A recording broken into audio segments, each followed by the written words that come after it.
we're going to go and start off with these small blocks. So take 4 small blocks, use some wood glue, go and take 2 of them, press them together initially. Now go and take 2 more, put some wood glue onto one side of these blocks. And I did notice that some of these aren't really the exact size of each other.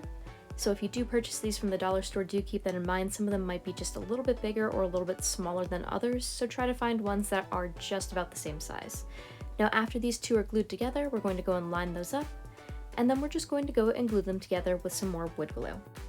At this point, before we go and move on, you just want to go and press everything together to make sure the glue has definitely set in place, and this will take just about 30 minutes for everything to fully dry, but as it's drying, we're going to go and glue the next piece down. So we are using the rectangular piece now, and this is going to be the longest wood piece that we are using for our wooden Minecraft creeper.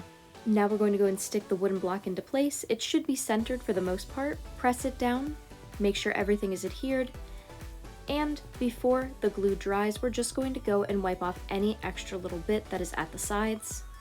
Now for the top, we're going to go and put down some glue, and we're going to use one of the larger blocks that we have, center that, and here it is. Now let's put that off to the side, wait for it to go and dry. After it's dried, we're going to go and paint it a light green. This is going to be for the base, and I am using acrylic paints, which I find is definitely best to go and use on these little wooden craft cubes. Now after that has dried, we're going to go and draw some eyes. You want to start off with some squares and then extend it to rectangles. For the mouth, it is a rectangle across, 2 up, and then you just go and connect it. Now at the bottom, we're going to go and paint a line across all of the different edges.